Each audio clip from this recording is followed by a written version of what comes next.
Well, hey, as you're settling in, I'm Mickey Kittleson. I'm the Vice Dean in the College of Global Futures. And I just want to, if you're in the back, can you hear me? Will you put your hand up? Yeah. All right. Awesome.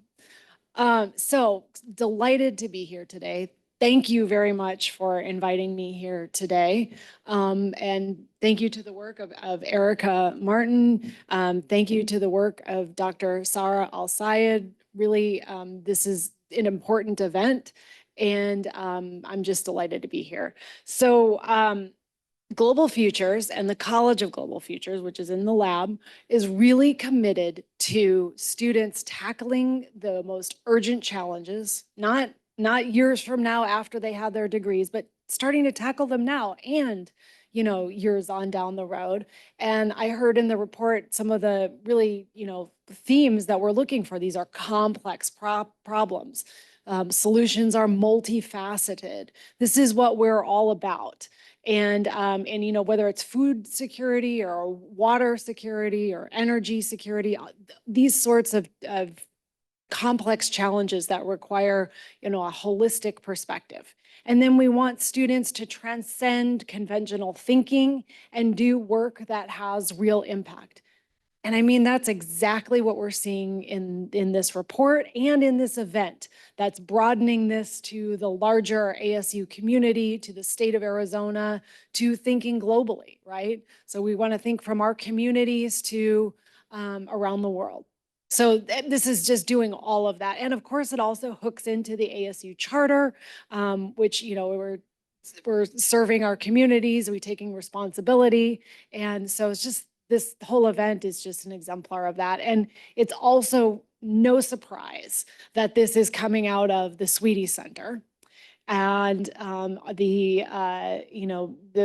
the degree programs in sustainable food systems, just leading the way in enabling students, empowering students to be the change makers that we so urgently need. So just to commend everyone on this. Okay, so this is a really important report with some disheartening findings, right? I learned a lot in reading it. I encourage everyone here to read it. And so there's disheartening findings about food insecurity. And so I've learned we need to think about nutrition security as well. We need to think about the quality of the food that our students are eating. So there's more work to be done. So if any of you out here are thinking about projects, they can build on this, right, in some really important ways. So commitment from CGF, from the College of Global Futures, that we will, in accordance with whatever ASU policies that, I would need to look into, right? But we would look to strengthen our efforts to make sure that students are aware of the SNAP and WIC program eligibility, raising the awareness about the resources that are available right here at ASU for students. So we want students to know exactly how they can connect to get assistance when they need it. And that's going to be really important. So it's just called my attention to this, and I'm making a commitment to be dedicated to that and to partner to think about ways that we can improve our efforts here. So let's continue with the discussion about learning about this. I'm looking forward to the work we have ahead. It won't stop today, but I'm sure that we will all feel very energized after this great event. Thank you. Thank you. Thank you, Mickey, for joining us today. It's really wonderful to know that we have support from the College of Global Futures on this really critical issue. So now I would like to invite our panelists up for a discussion on college food insecurity. Thank you. Great. So today it is my pleasure to welcome our panelists. We have here with us today Sherry Gustafson, who is the Associate Dean of Students at ASU. Sarah Al-Sayed is in the middle. She is the Assistant Research Professor and part of the Swette Center for Sustainable Food Systems. And furthest to my left, we have Rachel Holliday, our Assistant Student Director of Pitchfork Pantry. So thank you all very much for being here today. It is a pleasure and a privilege. So I'd like to start off first asking Zara you a question. So you are part of a growing community of ASU graduate students turned faculty and staff. And so I'm wondering if you could share a little bit about your experience on food insecurity from those perspectives. Sure. First of all, thank you, Erica and Sophie, for putting all this together. This has been like a last second putting, something that was planned for months from another group. So I really appreciate you jumping in and making such a successful, hopefully successful event. So yeah, I, as you mentioned, was previously a PhD student in the School of Sustainability. I brought my whole family with me from Egypt. We moved here in 2018 to start this, PhD. And, I never would have imagined myself back home as ever needing assistance. I have a pretty solid community. I have a great support network, and never in my 39 years of life had I needed any basic needs assistance. However, moving to the United States and coming to ASU, it started putting a strain on our family. And that was especially true when COVID hit. You need to imagine a family of 5 that's supported by me, a student with a research stipend, which at the time reached at my highest peak was like with summers, 24K. And so it was, a really stressful time. We applied to a bunch of different resources. There's a website called Access, which supposedly provides support for Medicaid and SNAP and so forth. And after long hours of being on those phone calls and emails sent back and forth, only to discover that as an international student, I'm not eligible to any of these support systems. So that kind of changed a little bit around COVID. So the silver lining with COVID, we were still kind of stressed out when COVID came because our situation got even more difficult. My kids were all part of the free breakfast programs and the reduced meal lunches. We were worried when COVID hit that they would not have access to that. Luckily, Arizona did a great job with providing meals. So you had to go pick them up, which is a little bit of a burden. Every single day you had to go and pick up meals for your kids. But the meals actually were so plentiful that they actually supported the whole family. So we had, meals for the 3 kids, but they supported the family of 5. And then we were also eligible for what was called the pandemic EBT. So this is the card that came out just in the pandemic during the summer months. And my kids were all eligible for $120 per month for the 3 months of the summer, which went a very long way. And the other amazing thing about it is that you then become eligible for something called the Double Up program, which allows you, for every dollar you spend in a farmer's market, to get another dollar in organic produce, which, again, talking about nutrition security, it's not just a matter of feeding mouths. You have responsibility to feed people well so that they can grow to their fullest potential. So, some resources came out, which were great. They're all discontinued right now. ASU also provided some additional emergency funds that were fantastic. You could apply for a one-time additional, I think it was $500. You could apply for twice, up to $1,000. So yes, a lot of resources that were available, but in talking with peers and colleagues, not everyone knew. And it was a lot of work to find these resources, to be honest. And maybe because I had to feed, 4 other people, I was much more, dedicated to finding these resources. But I believe that probably a lot of people are not in that same situation.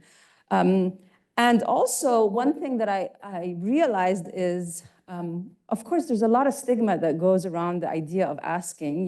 You're coming here to become a doctor, right? And I'm here asking for financial support and getting EBT cards and so forth.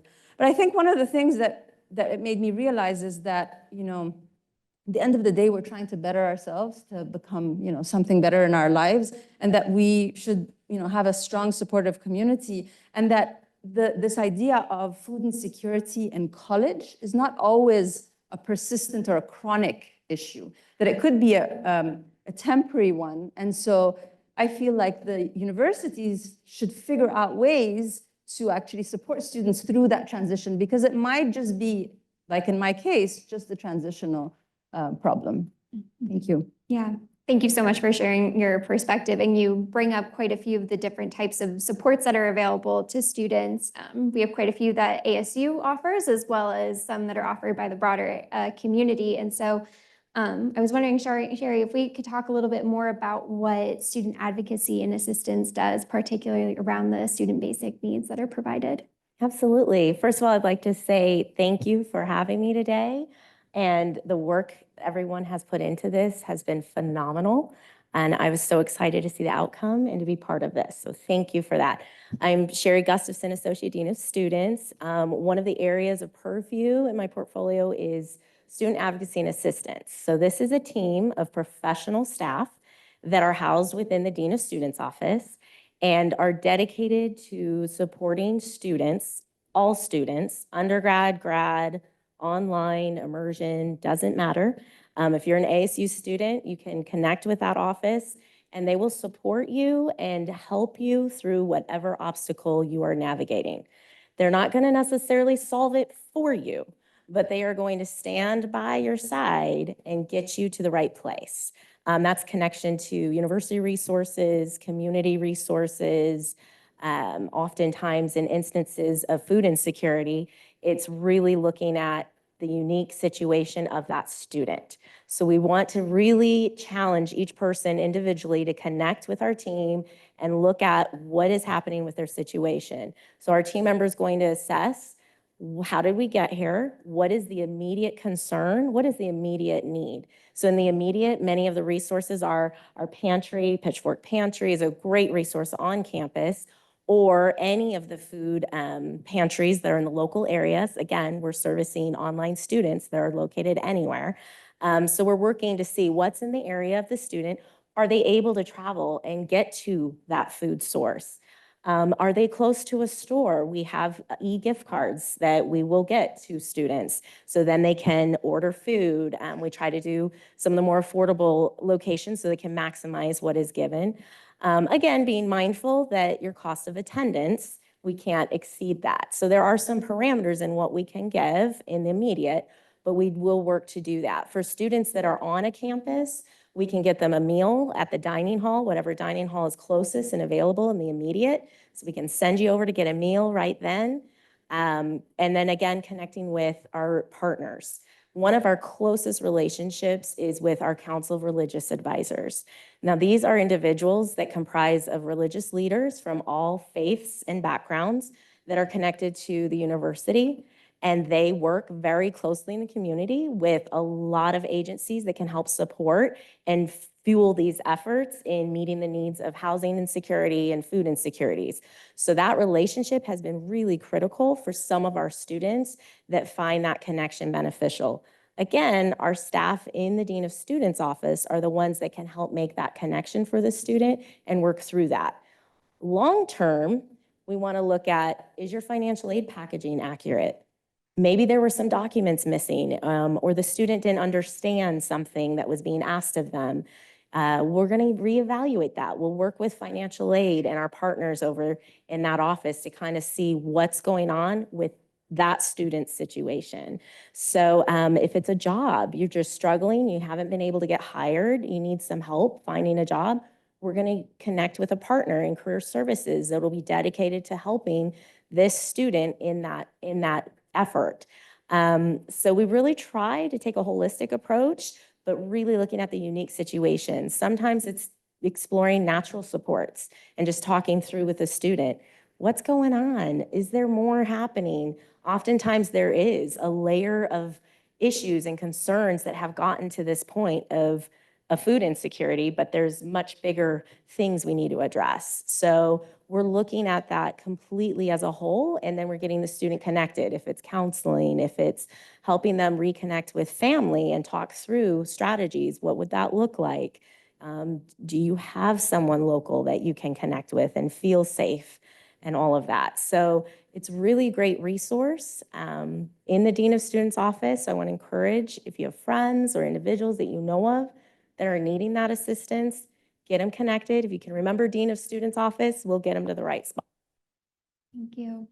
And Rachel, you've been working quite a bit with Pitchfork Pantry and leading a lot of food access supports for students on campus. I'm wondering if you could talk a bit more about what your model is and how you partner with students. Can you hear me? Okay.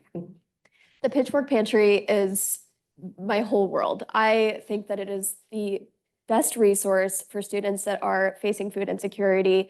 It is a judgment-free zone. Anyone can come to the pantry and we will not ask any questions. We will provide you with resources and support in terms of food, in terms of hygiene products, and basic necessities. So our model is to get students by when they're facing this struggle. And it's not necessarily a place where we're going to solve that issue. It's a day solution, it's a week solution, it's a month solution.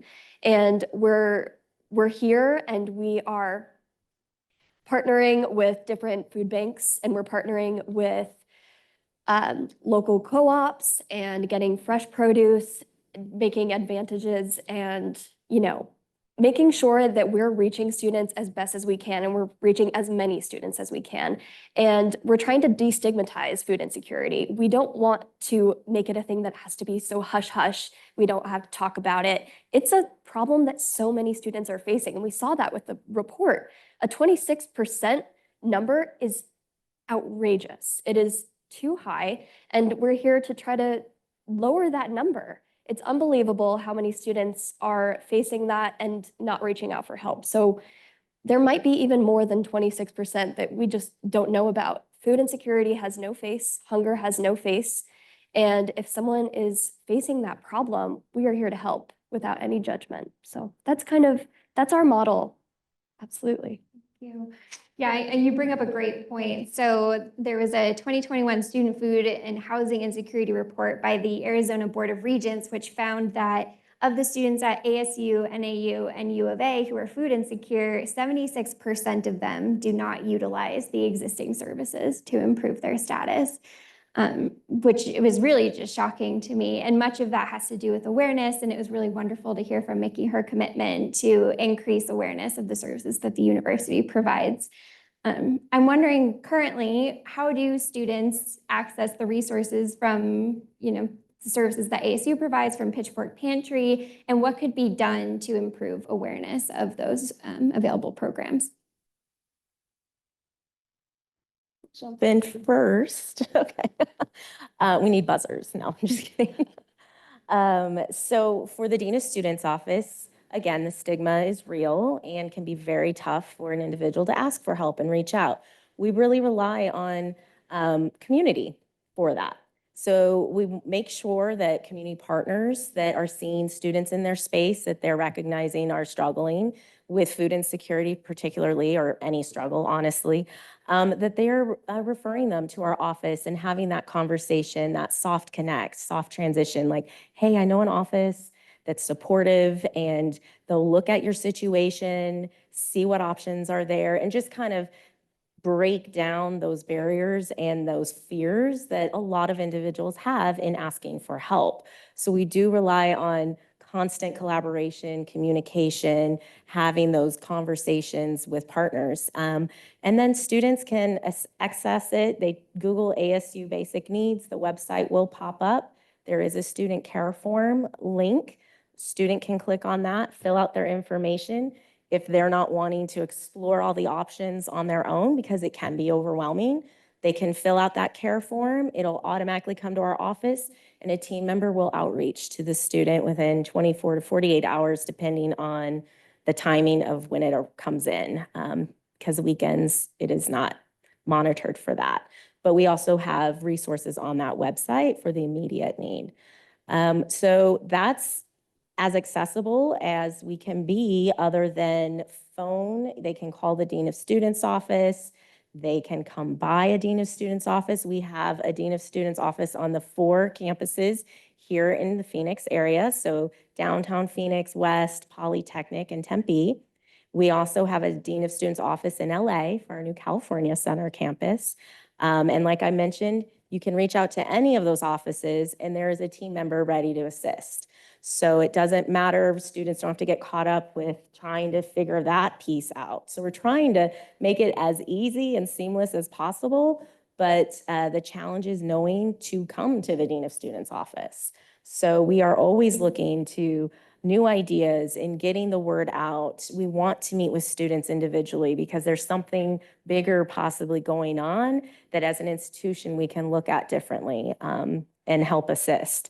So those are some of the main ways to do that. Again, our team members are available to meet students via Zoom. If they don't want to come to campus or they're not on campus, they're online in Vermont, we're going to meet with them on Zoom or on the phone, whatever's convenient for the student. We're going to work as best as we can to meet them where they're at.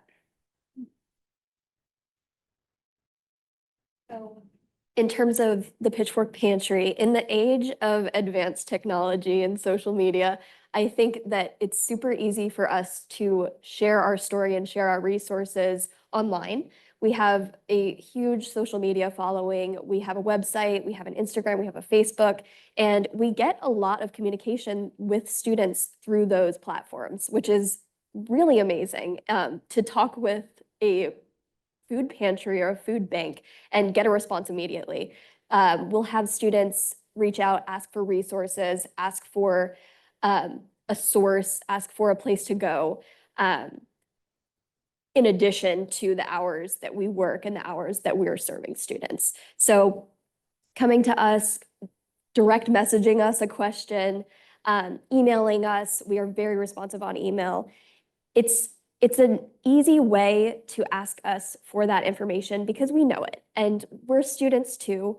I'm a student and most of my coworkers are students as well, and we know the faculty, we know the buildings, we know the resources that are available to us, but maybe a little bit more because we're so involved with it. And coming to a student might be a little less scary, coming to a student rather than a faculty member, or the other way around.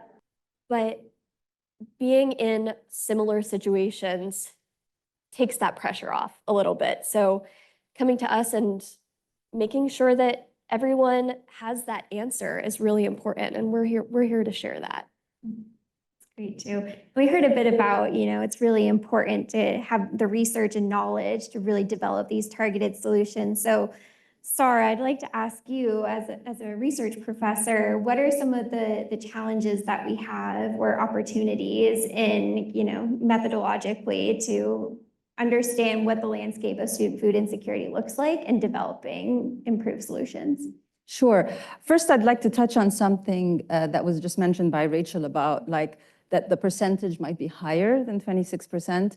The initial study that was done at ASU in 2020 as part of a nationwide Hope Center research that was conducted using the same metrics that these students use, the same survey, only had 10% students, 10% of our population actually responded to them. That's a really small number. Our own students in their survey were a bit better. We reached 11.5% of our college students, but still, accessing and reaching the actual numbers is hard. And so that's another problematic area, is that we don't actually know what the full scope of the problem is. And so this is something that would love to see happening, that we take this, bite the bullet, and try to find out really what those numbers are.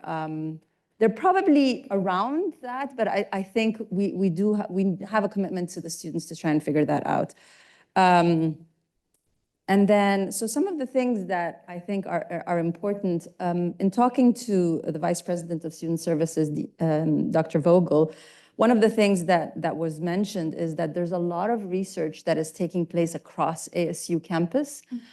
So for example, studies came out by Dr. McBruning in 2015 and later on in 2018 that kind of assess some of the nuanced challenges of food insecurity. So for example, one of the issues is that not a lot of research has been done, particularly with undergraduate students.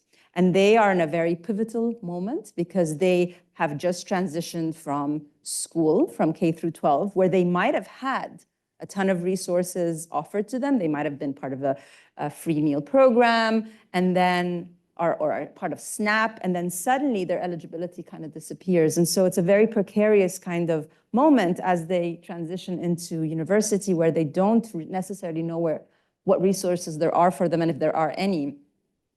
And what's interesting about this research as well is that it also talks about the fact that food insecurity can change across a semester. So it could be that at the beginning of the semester, they're doing fine, they have a paycheck, and then by the end of the semester, things dwindle. And that's when it also impacts their academic performance because there's relationship between hunger and academic performance. No, it's not a surprise.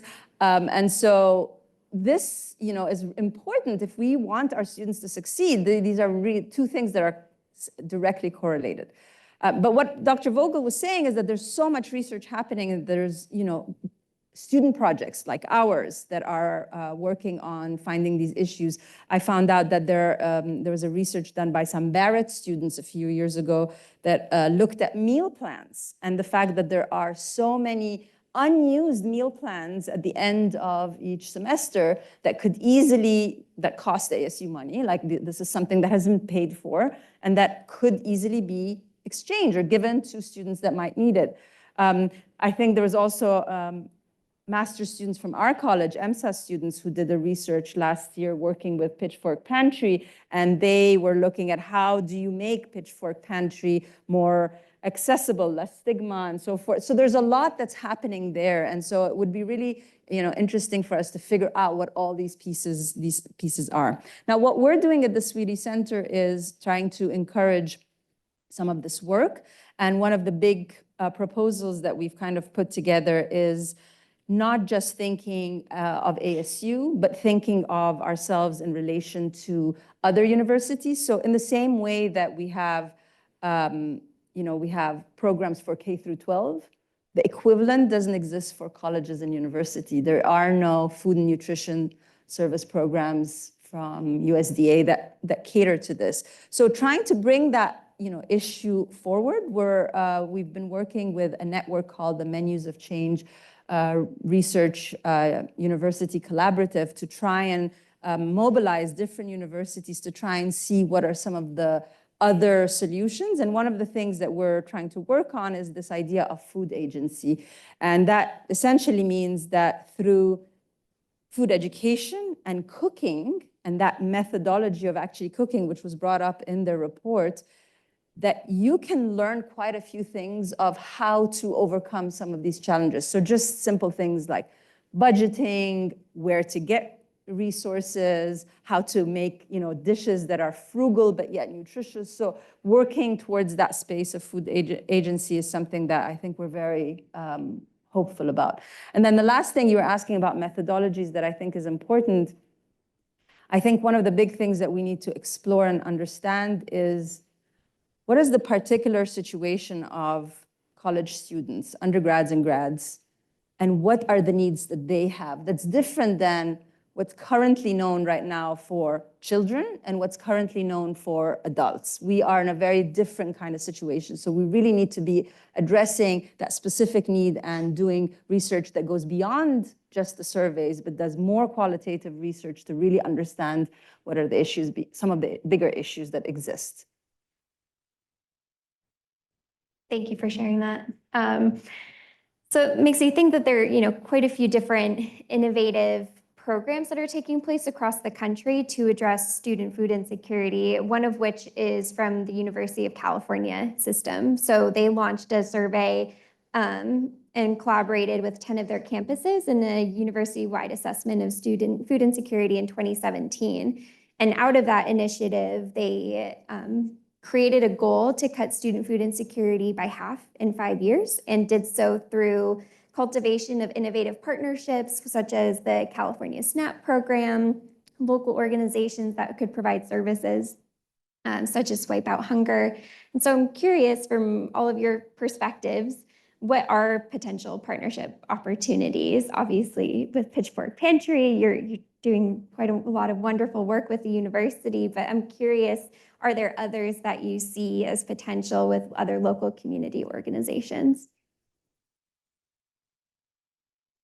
In terms of finding innovative solutions, we work really hard to work with local organizations, partnerships, produce co-ops, government assistance organizations are harder for us to get in touch with and actually partner with, but we can definitely send students towards them and try to see if they qualify. I've done a lot of research on SNAP education and trying to, bring our students to try to access that resource and provide that education for them. But partnering with local agricultural farms and bringing local produce is really important because we're supporting local farms and they're also supporting our students, which is phenomenal. But touching on the nutrition aspect of it, which you were talking about, cooking demonstrations, budgeting, everything like that. A lot of students at the pantry who are part of our executive team are from all different majors. We have pre-med majors, we have biology majors, construction, everything. But my major is food and nutrition entrepreneurship. So I'm very passionate about nutrition, and I like to kind of tie that into the pantry as well. I love cooking. I love food. And I have started a program sort of in collaboration with the Student Nutrition Council, and we do monthly cooking demonstrations. One is happening next Tuesday. And we create these recipes that are budget friendly using items from the Pitchfork Pantry, in addition to some other items that you can get from the store that are lower cost. And we're making budget friendly meals that last long and that are easy to make. And that's really important, making sure that students aren't scared about what they need to access, and that's an innovative solution too. But what you were saying too about how hard that transition is from being assisted from K through 12 and then reaching that college, sort of thing where you have to fend for yourself. I work at a school district in nutrition services, and I see all the students that are being helped, and I have, a place in my heart for them where they're being helped, but then when they're on their own, it's a whole different ballgame, and it's really difficult. So if Pitchfork Pantry is there to ease that transition, that's exactly what we want to do, and having that the most innovative way as possible, reaching as many students as we can, online students,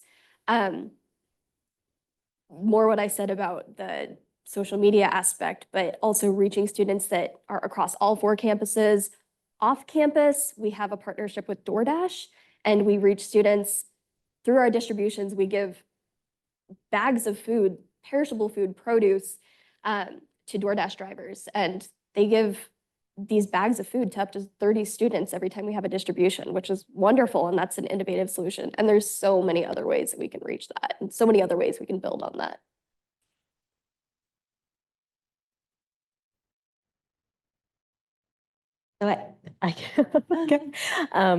Within the Dean of Students office, we obviously, I mentioned earlier, are constantly in collaboration and communication with other university partners and community partners for that referral piece. One is with obviously Aramark and working with them, and we have meals that we're able to then give to students in the immediate. If they need a meal swipe, then we do have that through the Dean of Students office. And then our Student Crisis Fund is a huge resource. And so constant communication and working with the foundation as they're working with donors and those interested in giving in that way is critical, because we can award more if we have more. And so that has been an awesome resource. To your point, sometimes it's just the student needs just a little bit to get them through till their next plan gets into action. And so we do see that quite a bit in our space where it's just a temporary need. Again, we have our longer term as well that we'll address, but just wanted to mention those two specifics. We also are in the process of hiring a complex case manager in our office, and this team member, one of their key roles is going to be cultivating and enhancing those partnerships and relationships for student advocacy and assistance in the dean's office. So I think ASU has a huge leverage. Like, we are the largest university in the United States. We therefore have to feed many mouths, right? We have a large population, both of students and faculty and staff, that we have to feed. And therefore, I feel that there's a lot that we can do and leverage. And so, for example, the Swette Center a couple of weeks ago hosted a roundtable where we had Undersecretary Kumar from Food and Nutrition Services at the USDA, and we were able to convene in one room with like a couple of weeks of just work, a really incredible group of stakeholders to come and discuss all sorts of the issues. Mainly what we were talking about was school nutrition, so K through 12. However, we brought up food insecurity on college campuses. And so ASU is a huge, if we take this really seriously, I feel like we have a huge opportunity to really engage in some of these conversations with a lot of different stakeholders, both for our university, for the state, but for the country as well. So I feel like that is just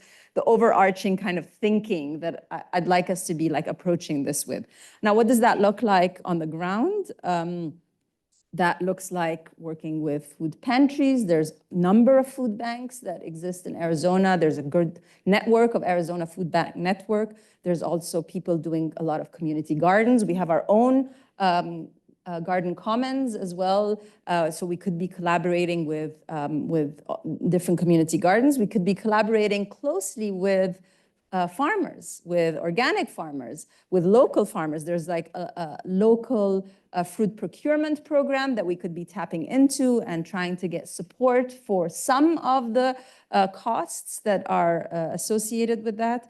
But we also can start thinking a little bit more about who our population is. So a very large part of ASU's population are international students. And so I'm just surprised that there's no international store here on campus. Like, why can't we have a number of these Middle Eastern or Indian stores here on campus that could also not just tackle issues of food insecurity, but also tackle things of the cultural diversity that we have here. So I think that this is an important partnership to be playing with producers and shops and stores that exist in our area. And then in those kind of partnerships, I'm really happy to hear that the cooking classes are growing. I know that I had seen them on your Canvas page, and it's very exciting to see them grow. But I think we should have every single undergraduate student that comes to ASU should be taking a non-elective, but required cooking class that teaches them the skills to figure all these things out, how to find good resources that are cheap, that are affordable, that can stay longer, that they can use in their dormitories as well. So I think we should be thinking about it in a very broad perspective, and that requires a lot of different partnerships. And like you said at the beginning, California, the 10 universities in California have really created this concerted effort to do that, including leveraging federal support that exists and making sure that there are programs inside the university that connect directly. So last thing I'm going to say, and sorry I keep talking, but I'm very passionate about this.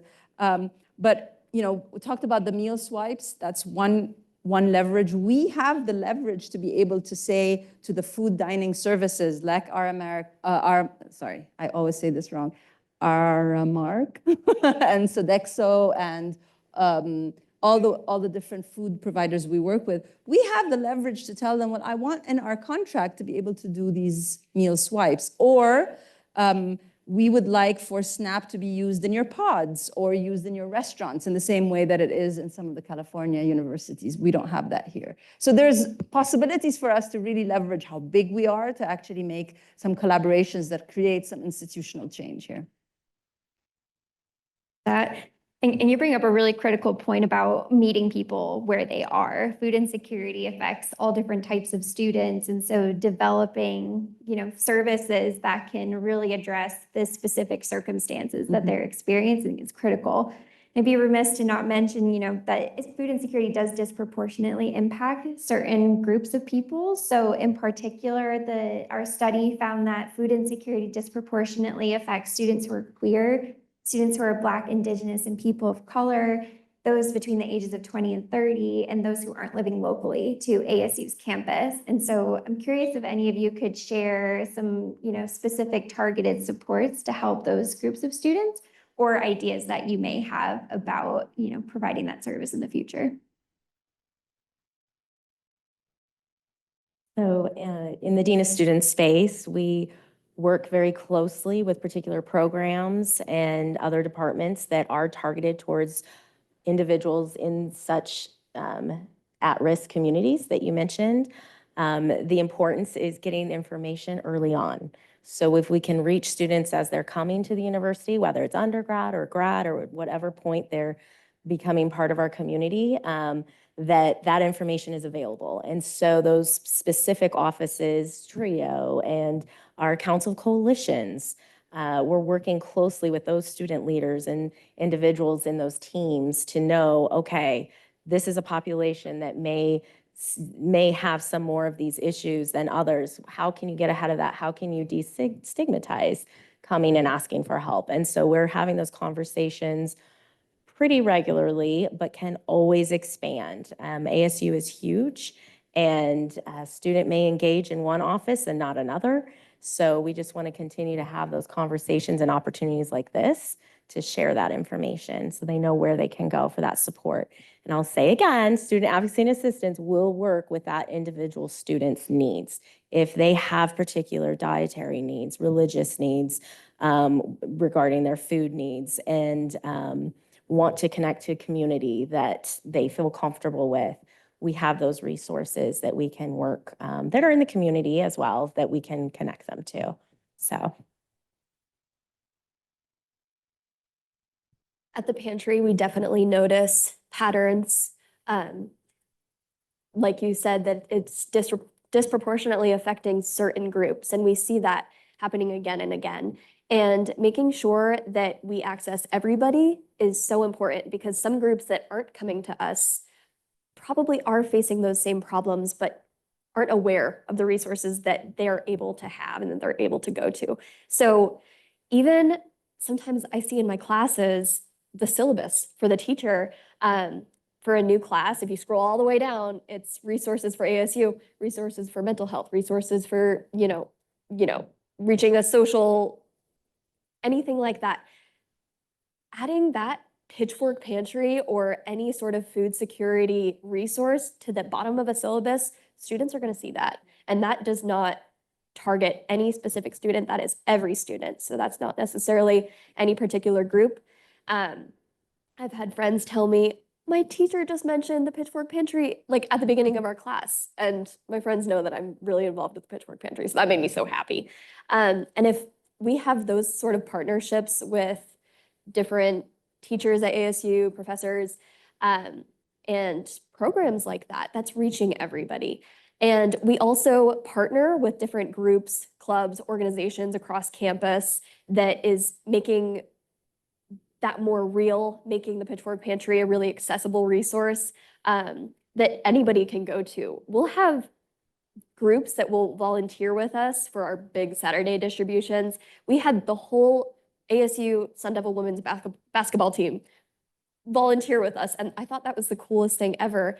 And it brought a lot of other people that normally didn't come to our pantry feel like that's a really cool place to go. That's a place where I can get help, and it's not that weird, or that's, a place for me. So partnering with those different organizations, different religious organizations, different anything like that that normally doesn't get advocated for is really important. And we're so open to that, and we're so open to collaborate. I'm gonna add a couple of things to what was said. So one thing I think that we really need to be thinking of is like all these different ways to overcome the stigma. I love that example of like just adding the resources at the bottom of a syllabus. That's a really easy input.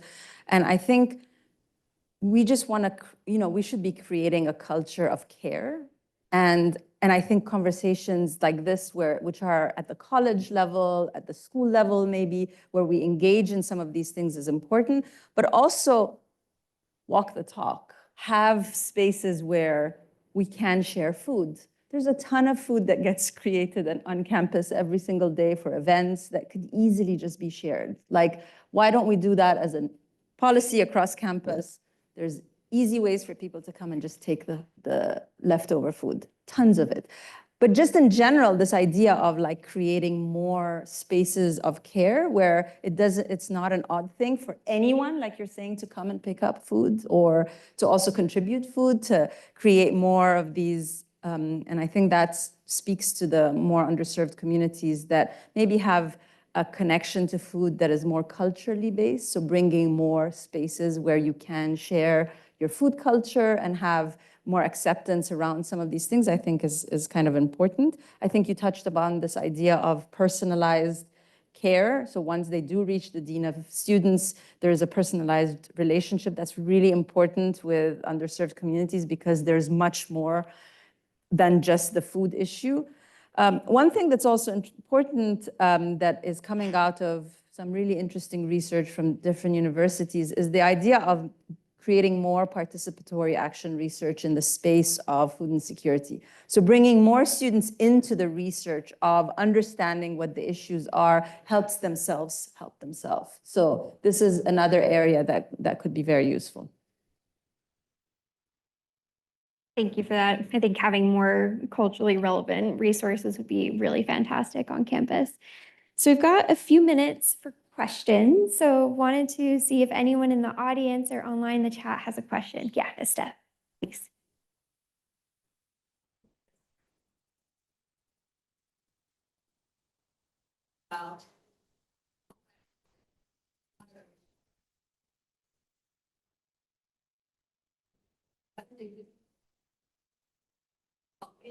Yeah, I can't. Thank you. Hi, sorry. So my question is about financial literacy and the resources that exist on campus for that. It's been said that, we want the concerned student, the students who are in food insecurity situation to come. But I think there might be, we could also assume that the majority of students actually need resources and to learn about such things as cooking, as knowing how to do a budget, knowing how to manage money efficiently. A lot of students on campus take student loans, and they not only borrow for their tuition, but they also borrow for their food. And so even if it's not an immediate crisis situation, it's a really big problem in the making. And so having these resources available for them already could make a huge difference. So yeah, I'm wondering what's existing on campus around that. Thank you. Yes, so I would say that that is one of the key areas, and we spoke prior to this about that. Education is going to be critical amongst the entire community to support students through this. And so currently it is limited. There's nothing where they have to go through a course. We have the ASU 101s for our incoming first-year students, and it's not touched in that space. We don't have the similar thing for incoming graduate students or transfer students, but I feel that is work where we can partner with our financial aid and scholarship services office and seeing what can be available. When you're borrowing money, you go through the tutorial. Yes, I understand. Students don't. It's overwhelming for most of us on any given day to really understand what does it mean if I take this loan. And I can't tell you how many times a student will come into our office and they've had loans available to them, but they were scared to take them. But they're sleeping in their car and they're not eating regularly. So we're having that conversation in that moment. But to your point, we'd like to see a more proactive approach as well. How can we educate as they're coming in? Hey, budget for this.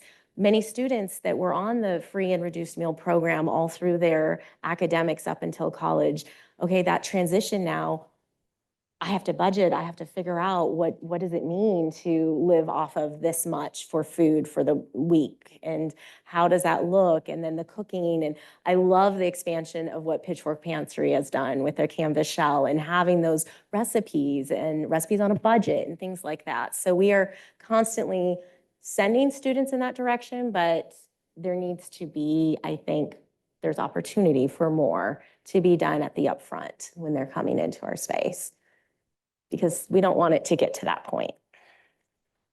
I can say just anecdotally, I know that the government body for the undergrads has done some events where they will talk about financial literacy, they will talk about budgeting and so forth, but they're very informal. They're not like a structured program where like you're saying, it's a one-on-one class that everyone has to take. Nothing of the sort, but there are efforts by student bodies, student groups, and the student government to actually create some of that financial literacy. Speak too much on if there's classes about financial literacy beyond, giving those recipes, giving budget-friendly recipes.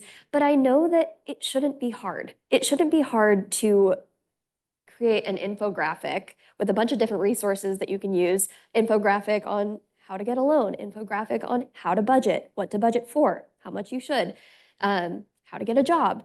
Things like that should be easy. It should be free courses that you can just take online. ASU can recommend a different link. And I'm not sure why we don't do that already. And it should be simple, and it shouldn't be, shied away from. So something like that is really easy to share. And I think that that's something we can definitely expand on.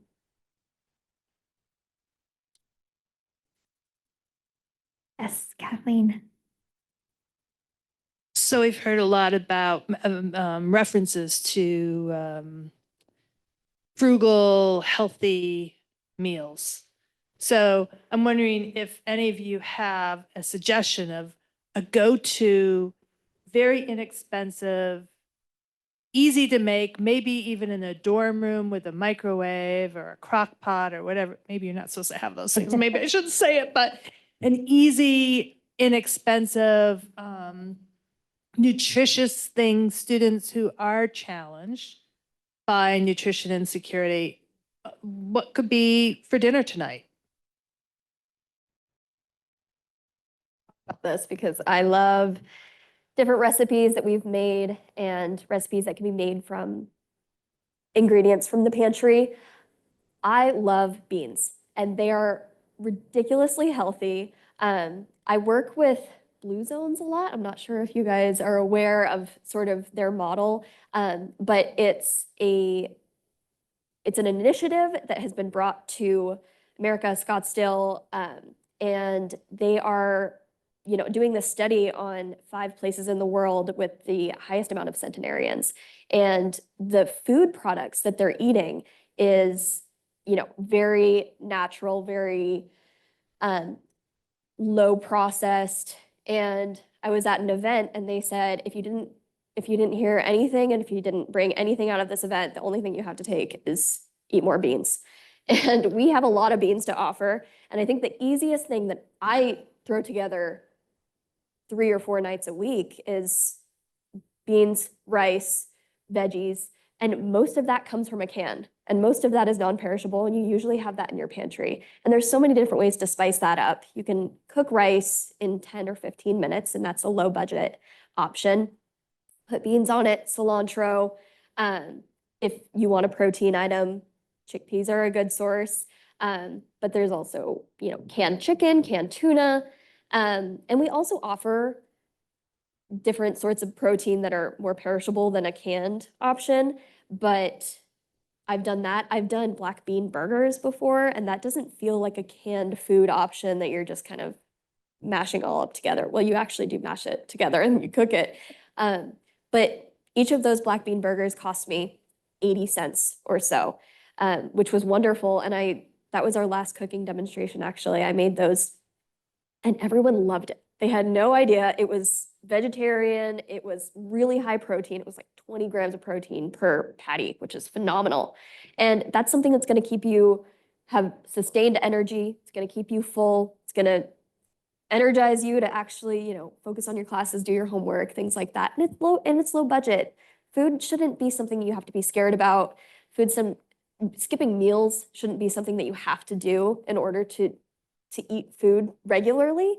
So there are ways. That would be my favorite suggestion is a black bean burger because it's so easy. And I'm working on making a video about it and posting it to the pantry. But there is a Zoom link where I am making it at the cooking demo that we offer.